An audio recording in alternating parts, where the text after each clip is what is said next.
Hello everyone. In this video I am going to show you how to calculate mean for grouped frequency distribution. Okay. In previous video I have discussed how we can calculate the mean for ungrouped data and for discrete frequency distribution data. ठीक है. तो हमने ये भी discuss किया था कि there are three types of data. One is ungrouped data, second is discrete frequency data, and then third one is grouped frequency distribution data. हम लोग पहले दो जो ग्रुप्स हैं उनमें मीन कैसे कैलकुलेट करते हैं हम प्रीवियस वीडियो में देख चुके हैं. ठीक है. अभी हम इसमें मीन कैसे कैलकुलेट करते हैं वो देखेंगे. ओके. ग्रुप्ड फ्रीक्वेंसी डिस्ट्रीब्यूशन में I have already discuss that we have this type of values. ठीक है. We have class intervals for variables. ठीक है. Instead of having only one value we have range. ठीक. तो इस तरीके की रेंजेस जब आपके पास होती हैं और उसमें फ्रीक्वेंसी होती है तो then this type of data is come under the grouped frequency distribution data. ठीक है. अब मीन जो होता है हम जानते हैं कि मीन हम डिनोट करते हैं इस सिंबल से. ठीक है. This is the symbol for mean. Mean का फॉर्मूला इस ग्रुप में वही फॉर्मूला होता है जो हमारा डिस्क्रीट फ्रीक्वेंसी डिस्ट्रीब्यूशन होता है. ठीक है. That is sigma f i x i divided by n. ठीक है. एफ आई एक्स आई मतलब ये जो हमारा जो फ्रीक्वेंसी और एक्स आई होता था हमारा ये. ठीक है. ऑब्जर्वेशंस. अब हमें क्योंकि हमें एक्स आई हमारे पास इसमें डायरेक्ट नहीं दिया होता है. ग्रुप्ड फ्रीक्वेंसी में हमारा डिस्क्रीट फ्रीक्वेंसी जो होता है उसमें हमारे पास एक्स आई डायरेक्ट हमारे पास डायरेक्ट वैल्यूज होती हैं. वो इस केस में हमें अपनी एक्स आई को फाइंड करना पड़ेगा. ठीक है. नाउ एन क्या होता है? नंबर ऑफ ऑब्जर्वेशन जो होती है हमारे पास. ठीक. अब हम सबसे पहला जो स्टेप होता है उसमें हमें अपना एक्स आई को फाइंड करना है. ठीक है. हमारे पास यहाँ ये क्या है? हमारे पास ये क्लास इंटरवल्स. क्लास इंटरवल से हमें अपना एक्स आई को फाइंड करना है. तो इसके लिए हम अब वो देखते हैं हम कैसे कैलकुलेट करते हैं इस चीज को. ठीक है. नाउ 4 कॉलम्स हमें बनाने पड़ेंगे इसमें. ओके. फर्स्ट कॉलम में हम अपना क्लास इंटरवल्स के लिए बनाएंगे. Then number of person. ठीक है. जो हमारी एफ आई होती है ये हमारी एफ आई है. ठीक.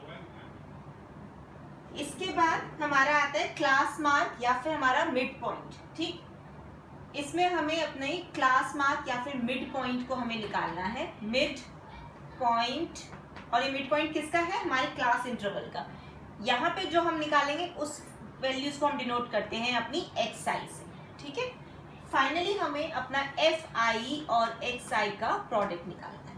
अब हम अपनी क्लास इंटरवल लिखेंगे. हमारे पास क्लास इंटरवल क्या है? 42 44 44 to 48 48 to 52 and 52 to 56 then 56 to 60.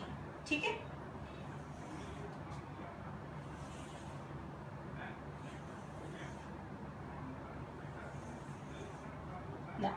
अब हमें इसका मिड पॉइंट निकालना है. मिड पॉइंट निकालने का क्या फॉर्मूला होता है? Upper limit minus lower limit divided by 2.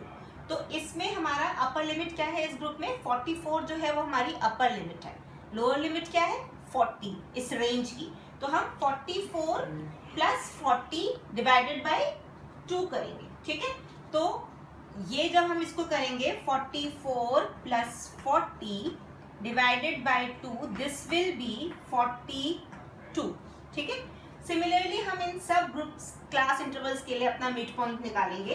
तो जब हम इस पॉइंट के लिए करेंगे 44 48. ठीक है. तो हमारे पास वैल्यू आएगी 46. फिर आएगी हमारी 50. उसके बाद 54 एंड देन 58. ठीक है.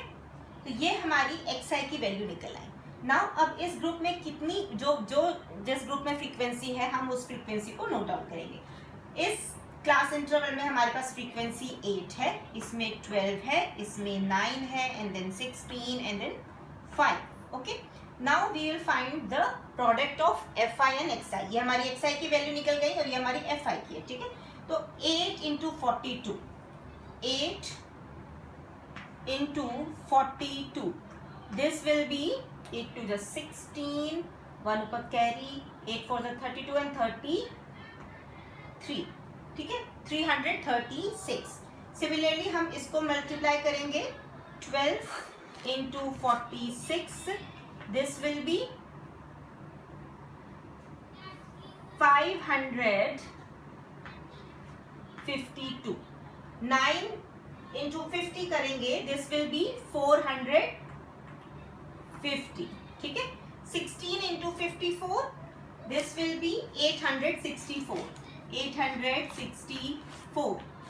सिमिलरली 5 into 58 हम करेंगे तो ये हमारा 290 आएगा. ठीक है, 5 into 58, this will be 290. अब हमें क्या करना है,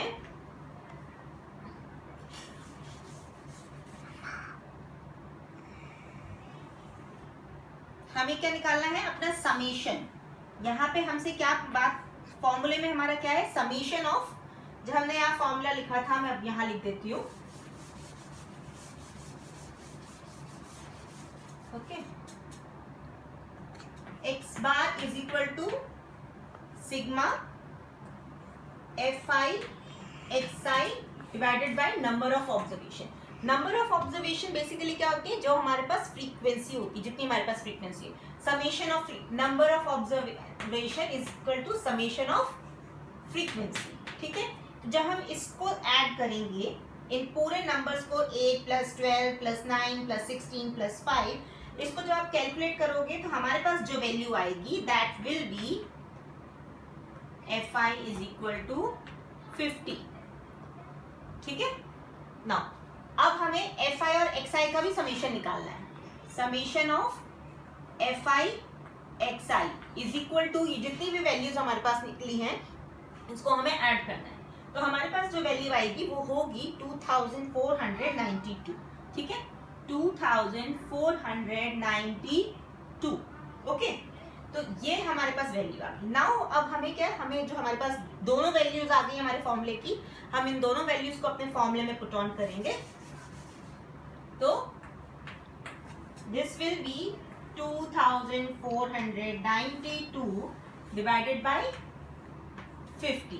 ओके, इसको जब आप सॉल्व करोगे तो जो हमारे पास वैल्यू आएगी दैट विल बी 49.84 kg. ठीक है, क्योंकि हमारे पास ये किस में है, केजीज में वैल्यू है. तो हमारा मीन ये निकला. हम कह सकते हैं कि जो एवरेज वेट है इन 50 पर्सन्स का, वो हमारा 49.84 के आसपास घूमता है. Okay, thank you.